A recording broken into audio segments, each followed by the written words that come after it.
I, Rakesh Chaudhary, welcome you all on this YouTube channel, Power of Physics, and in online class. As we have discussed atomic theory of Dalton and Thomson atomic model. Now, today we will discuss alpha particle scattering experiment that was performed by Geiger and Marsden on the suggestion of Rutherford Baba. तो atomic physics में बहुत बड़े icon रहे हैं और इनको जाना जाता है न्यूक्लियस की डिस्कवरी के लिए। थॉमसन ने क्या बताया था, इससे पहले हमने थॉमसन मॉडल डिस्कस किया था, तो थॉमसन मॉडल ने क्या बताया था, उसके कुछ जो की पॉइंट्स हैं वो मैं आपको एक बार दोबारा से रिपीट कर दूं। According to Thomson, atom is a positively charged solid sphere, and to balance that positive charge there are some negative charged particles. Electrons are embedded in it like seeds in watermelon. कि atom है वो positively solid sphere होता है और उसके अंदर उसको balance करने के लिए, जो पॉजिटिव चार्ज होता है उसको बैलेंस करने के लिए उसके अंदर कुछ नेगेटिव चार्ज पार्टिकल्स होते हैं, वो एम्बेडेड होते हैं। लाइक इलेक्ट्रॉन्स, जिस तरीके से इलेक्ट्रॉन होते हैं, जिस तरीके से सीड्स होते हैं वाटरमेलन में, तरबूज में उसके बीज जो होते हैं, उसी तरीके से। अब क्या वो बातें सही थी? सबसे पहली चीज़ तो यहाँ रदरफोर्ड ने उनकी कई बातों को है वो रॉन्ग प्रूव किया था। पहली बात तो बोले भाई साहब सॉलिड नहीं होता। कैसा होता है? अंदर से 90% एरिया एटम का वेकेंट होता है। किसने बोला था? रदरफोर्ड ने बोला था। सेकेंड जो चीज़ उन्होंने कहा था थॉमसन ने कि इलेक्ट्रॉन जो होते हैं वो स्टेशनरी होते हैं। इन्होंने कहा नहीं होते, वो तो घूमते हैं, रिवॉल्व करते हैं around the nucleus in circular orbits. तो और बाकी सारी जो क्या क्या चीज़ें रदरफोर्ड ने बताई वही सारी चीज़ें आज हम डिस्कस करेंगे। पहले हम डिस्कस करेंगे अल्फा पार्टिकल स्कैटरिंग एक्सपेरिमेंट। कई बार आपने पढ़ा है, केमिस्ट्री में पढ़ते हो, 11th में भी आपने पढ़ा है, 8th 9th 10th में भी आपने 10th में भी पढ़ा है अल्फा पार्टिकल स्कैटरिंग एक्सपेरिमेंट। तो थोड़ा सा उसी को हम एक बार यहाँ से दोबारा डिस्कस कर लें। एक्सपेरिमेंट क्या था? ये एक्सपेरिमेंट परफॉर्म किया था गाइगर एंड मार्सन ने, and this two were the scholar students of Rutherford. तो रदरफोर्ड की सजेशन पे हुआ था, रदरफोर्ड ने नहीं किया था, उनके दो स्टूडेंट्स थे, उन्होंने इसको किया था। एक्सपेरिमेंट क्या था? एक्सपेरिमेंट ये था कि एक गोल्ड फॉइल ली गई साहब, ये गोल्ड फॉइल, ये तो गोल्ड की नहीं है खैर, पेपर है, और उस गोल्ड फॉइल की जो थिकनेस थी वो थी 10⁻⁻⁷ मीटर, बिल्कुल एक पतली सी। अब कई बार तो यही क्वेश्चन आ जाता है कि साहब गोल्ड को ही क्यों चूज किया गया, और किसी के ले लेते, लोहे की ले लेते, सिल्वर की ले लेते, या कोई और जो मेटल है उसको यूज कर लेते। तो इसके दो रीज़न थे। पहला रीज़न तो ये था कि गोल्ड का एटॉमिक नंबर जो होता है वो ज़्यादा होता है, 79 होता है, उसके कारण उसकी एटम की साइज जो होती है वो ज़्यादा होती है। एंड सेकेंड रीज़न ये था कि गोल्ड जो है उसकी हम पतली से पतली सीट है वो इजीली बना सकते हैं, यानी उसको बिल्कुल पतली पतली सीट्स में कन्वर्ट करना, डिवाइड करना है वो थोड़ा सा इजी हो जाता है, इसलिए तो गोल्ड को प्रीफर किया गया। अब क्या हुआ, उस गोल्ड फॉइल के ऊपर उन्होंने अल्फा पार्टिकल्स की बम्बार्डमेंट करवाई। अब अगला क्वेश्चन आता है, what is alpha particle? Then alpha particle is the nucleus of helium atom. Helium 2He4 उसका जो न्यूक्लियस होता है, और उसके न्यूक्लियस में होते हैं 2 proton 2 neutron. 2 proton and 2 neutrons are in the nucleus of helium atom and this is known as alpha particle. तो अल्फा पार्टिकल की बम्बार्डमेंट करवाई। अब क्या देखा कि मोस्ट अल्फा पार्टिकल्स क्या हो गए, इस सीट को क्रॉस करते हुए इधर आ गए। उनमें से 90% तो ऐसे थे जो अपने पास से डिफ्लेक्ट ही नहीं हुए, और कुछ ऐसे थे जो एक्यूट एंगल पे, mostly alpha particles deflected at acute angle. Acute angle का मतलब लेस देन 90 डिग्री, और चलो यहाँ भी कोई दिक्कत नहीं थी, हो गए डिफ्लेक्ट। मैन जो शॉकिंग था वो ये था कि सम अल्फा पार्टिकल्स, कुछ अल्फा पार्टिकल्स ऐसे थे like 1 out of 8000 alpha particles ऐसे थे जो obtuse angle theta greater than 90 degree उस पर क्या हुए, स्कैटर्ड हुए, कि इधर से ही गए, सीट पर स्ट्राइक किया और सीट से वापस डिफ्लेक्ट हो गए इसी डायरेक्शन में। And that was shocking for Geiger, Marsden as well as for Rutherford. क्यों हुआ ऐसा? अब शॉकिंग क्यों था पहले वो देखें। गोल्ड फॉइल जिसकी थिकनेस 10⁻⁻⁷ मीटर, उस पर 10⁻+7 मीटर पर सेकंड की स्पीड से एंड 5.5 मेगा इलेक्ट्रॉन वोल्ट की काइनेटिक एनर्जी से अल्फा पार्टिकल गए, टकराए और वापस आ गए। अब इसमें शॉकिंग क्या था, सपोज कीजिए अब अल्फा पार्टिकल, उसको तो हम देख नहीं सकते बिकॉज वो क्या है, न्यूक्लियस ही तो है, और उसको तो हम आंखों से तो देख नहीं सकते, तो फिर उसमें शॉकिंग क्या था। अब मान लो अगर हम उसको रियल लाइफ में कंपेयर करें, मैं आपसे कहूं कि मान लो यही पेपर है या कोई न्यूज़पेपर है, उस न्यूज़पेपर को हम बिल्कुल ऐसे ऐसे रख दें और उस न्यूज़पेपर के ऊपर एक 5 kg का स्टोन लें और वो हम खींचकर उस पर मारें और वो 5 kg का स्टोन उस पेपर को क्रॉस करके ना जाए और पेपर से टकराए और वापस अपने आके लगे, है ना शॉकिंग। 5 kg का स्टोन जाए, पेपर से टकराए और पेपर से टकराने के बाद वापस ही अपने आके लगे, तो यही अल्फा पार्टिकल्स के साथ था कि वो अल्फा पार्टिकल इतनी हाई वेलोसिटी से जाकर और उस गोल्ड फॉइल पर टकराते हैं, उस गोल्ड फॉइल को क्रॉस ना करते हैं और ना करके और वापस उसी डायरेक्शन में आते हैं, तो ये इसलिए शॉकिंग था। अब ये जो चीज थी कि अल्फा पार्टिकल्स वापस ऑब्ट्यूस एंगल पर ग्रेटर देन 90 डिग्री पर वो वापस क्यों आए, और उसी चीज को अब यहां पर इस एक्सपेरिमेंट के थ्रू अपन समझते हैं। तो एक्सपेरिमेंट में क्या था, पहले इसका थोड़ा सा सेटअप देख लें। सारे व्यूज हैं वो मैंने आपको इसमें दिखा दिए हैं, अलग अलग डिफरेंट व्यू से, टॉप एंगल, साइड व्यू वगैरह जितना भी है। देखो सबसे पहले क्या था, एक गोल्ड फॉइल ली, तो ये जो यहाँ मैंने दिखाई है ये गोल्ड फॉइल थी, and thickness of that gold foil was around 10⁻⁻7 metre, और इस गोल्ड फॉइल के ऊपर यहाँ से अल्फा पार्टिकल्स की बम्बार्डमेंट करवाई। From where alpha particle will emit, alpha particles को एमिट करवाने के लिए we require radio active substance.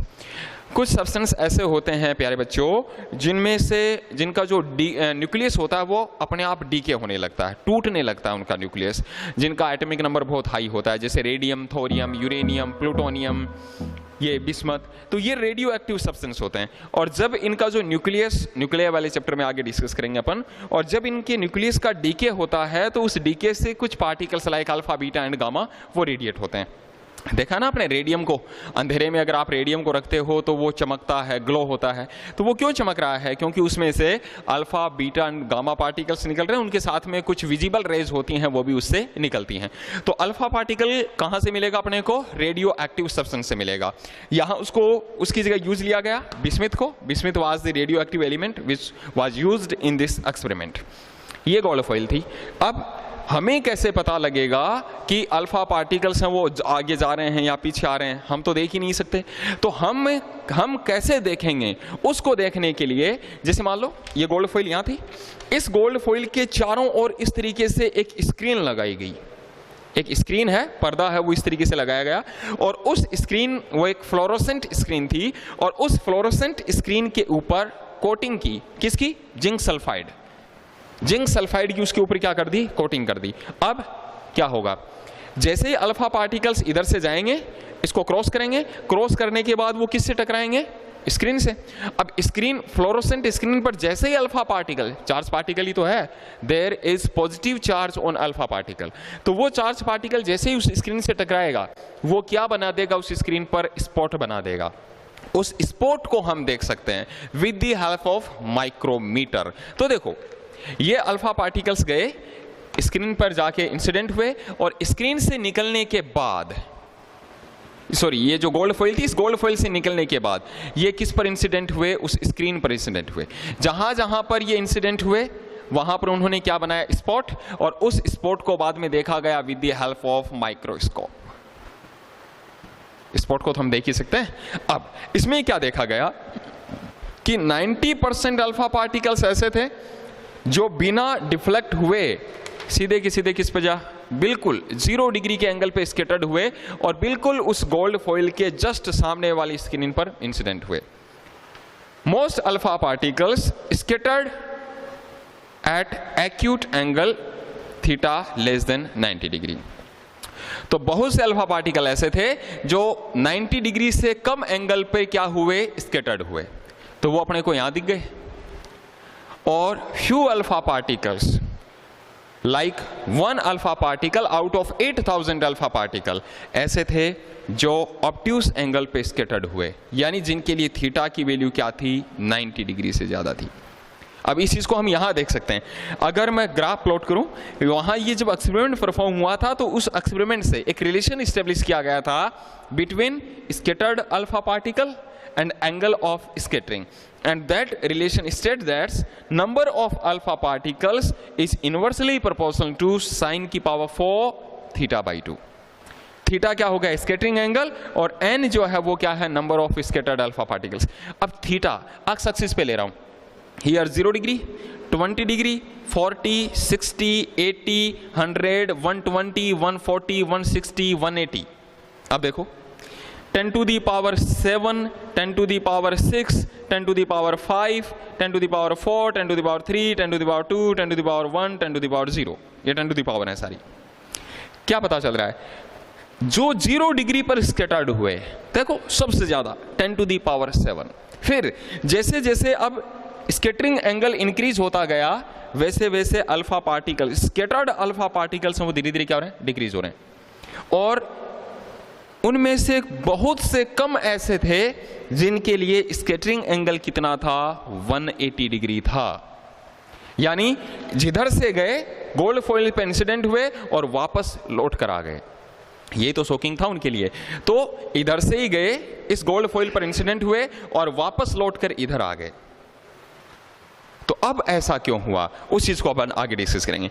ये चीज तो यहां हो गई, इसी चीज को हम यहां देख लें तो ये उसका एक साइड व्यू हो गया कि यहां पर उन्होंने रखा एक अल्फा पार्टिकल्स जिस सोर्स से एमिट हो रहे हैं, तो एक सोर्स ऑफ अल्फा पार्टिकल्स, और इस अल्फा पार्टिकल सोर्स से अल्फा पार्टिकल्स जो रेडिएट हुए थे उनकी स्पीड थी 10 to the power 7 मीटर पर सेकंड।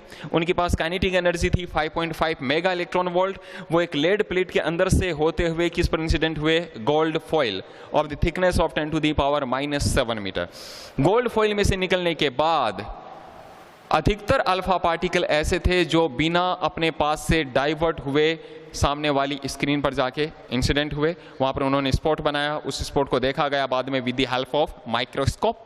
और कुछ ऐसे थे जिनके लिए जो थीटा था वो लेस देन 90 डिग्री था मोस्ट अल्फा पार्टिकल्स के लिए। अभी अपने देखा था 1 डिग्री, 2 डिग्री, फिर 10 वाले, 1 लेस देन 10 वाले सबसे ज़्यादा, 10 से 20 वाले थोड़े कम, फिर 20 से 30 डिग्री वाले और थोड़े कम, 30 to 40 वाले और थोड़े से कम। तो उनके लिए ये हुआ। कुछ ऐसे थे जिधर से गए और उस सीट को क्रॉस ना करके वापस इधर से लौट के आ गए, जिनके लिए थीटा ऑब्ट्यूस एंगल था यानी ग्रेटर देन 90 डिग्री था। तो वो कुछ ऐसे थे। अब ऐसा क्यों हुआ, उसी चीज को अब यहां हम देख लेते हैं। मैन जो उसका पूरा का पूरा रीजन था वो यहां था। रदरफोर्ड ने क्या कहा, थॉमसन ने तो क्या कहा था कि एटम है वो कैसा है? सॉलिड है। इन्होंने कहा नहीं साहब, एटम का 90% एरिया जो होता है वो क्या होता है? वेकेंट होता है। और उस चीज को उन्होंने यहां से प्रूव किया था। क्या था? ये एटम है, इस एटम के अंदर ये है न्यूक्लियस। और आप देखो पहले एक बार ऑब्जर्वेशन देख लें। ऑब्जर्वेशन तो मैंने आपको बताई दिए। ऑब्जर्वेशन क्या थे कि mostly alpha particles without deflecting सीधे निकल गए। अधिकतर अल्फा पार्टिकल्स ऐसे थे जिनके लिए जो थीटा की वैल्यू थी वो लेस देन 90 डिग्री थी, यानी ये वाले जिनके लिए कुछ इधर से है वो इधर निकल गए, कुछ इधर निकल गए, जिनके लिए स्कैटरिंग एंगल था वो लेस देन 90 डिग्री था। और फ्यू अल्फा पार्टिकल्स ऐसे थे जिनके लिए थीटा की वैल्यू ग्रेटर देन 90 डिग्री थी। अब यहां से उन्होंने क्या कंक्लूड किया, रदरफोर्ड ने क्या कंक्लूड किया? ये अल्फा पार्टिकल सीधा जा रहा है, एटम को तो क्रॉस किया ही है, ये अल्फा पार्टिकल भी सीधा जा रहा है, इसने भी एटम को क्रॉस किया है। तो यहां से ये पता लग रहा है कि most part of atom is empty. Approximate 90% volume of an atom is empty, वो बिल्कुल खाली होता है। फिर यहां से देखें, ये एक अल्फा पार्टिकल था। अब ये अल्फा पार्टिकल्स जाना तो सीधा चाहिए था, लेकिन सीधा ना जाकर ये थोड़ा सा स्कैटर्ड हो गया और इधर आ गया। और स्कैटरिंग एंगल जो था इसके लिए ये इतना था, theta is less than 90 degree.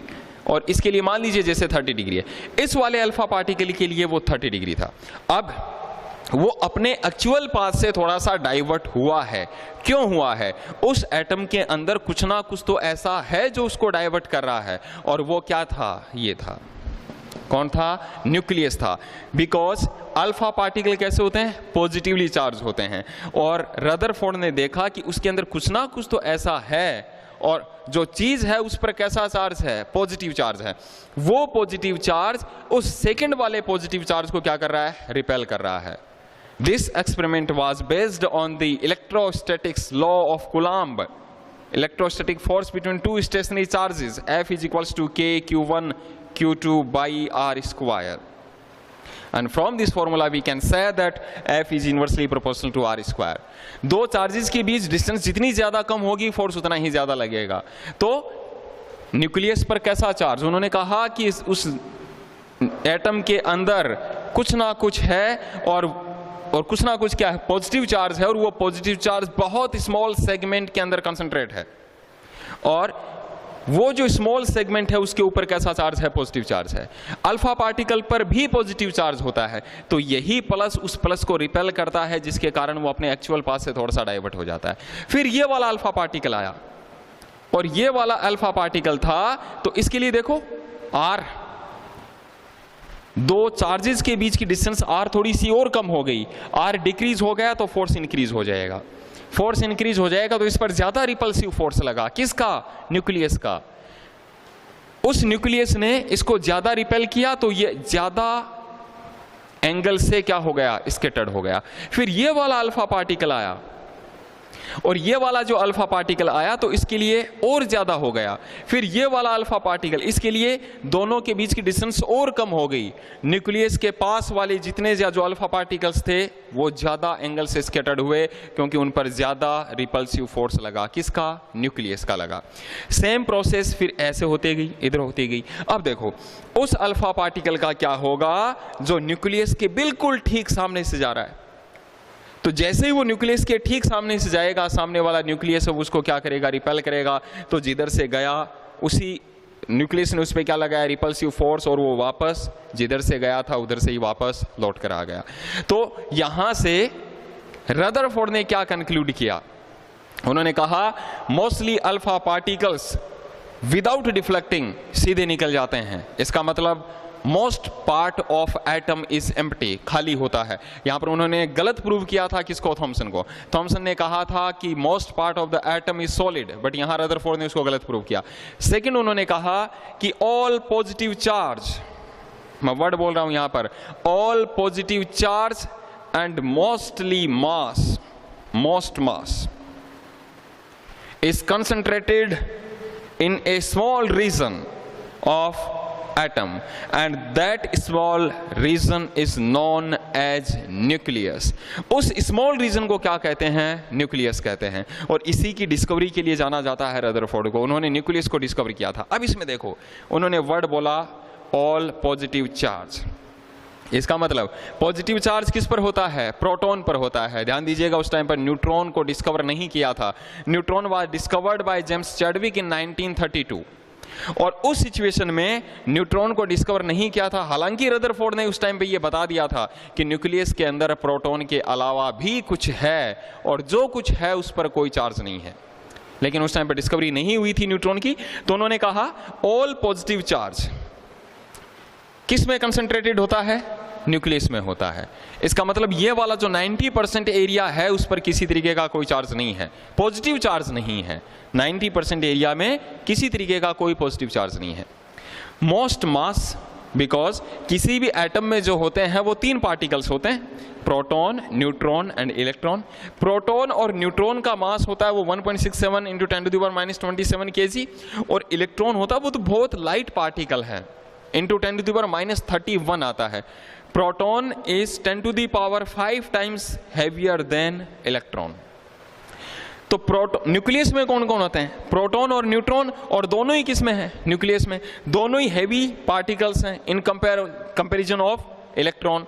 तो सारा का सारा पॉजिटिव चार्ज न्यूक्लियस में, और मोस्टली एक इलेक्ट्रॉन का ही तो मास छोड़ना है, और इलेक्ट्रॉन तो वैसे भी बहुत लाइट पार्टिकल है, तो मोस्टली मास एटम का वो भी किस में कंसंट्रेट होता है, न्यूक्लियस में होता है।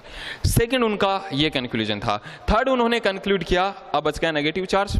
वो जो नेगेटिव चार्ज है, वो नेगेटिव चार्ज इस न्यूक्लियस के अराउंड सर्कुलर ऑर्बिट्स में रिवॉल्व करता है।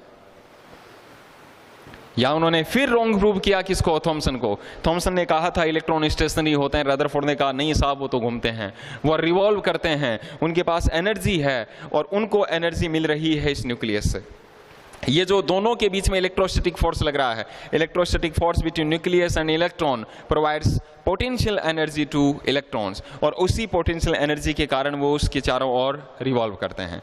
तो फिर उन्होंने कहा कि वो जो न्यूक्लियस है, उस न्यूक्लियस की जो रेडियस है, उसकी जो साइज है, वो है in the order of 10⁻⁻15 metre, इस ऑर्डर की होती है। तो ये सारा का सारा एक्सपेरिमेंट था जो गाइगर और मार्सन ने परफॉर्म किया था, और इसी एक्सपेरिमेंट के बेसिस पे रदरफोर्ड ने बाद में अपना मॉडल रिप्रेजेंट किया था। वो मॉडल क्या था, उसकी क्या मेरिट्स थी, क्या क्या उसकी डीमेरिट्स थी, उसको हम डिस्कस करेंगे नेक्स्ट वाली क्लास में। Thank you for watching, thank you.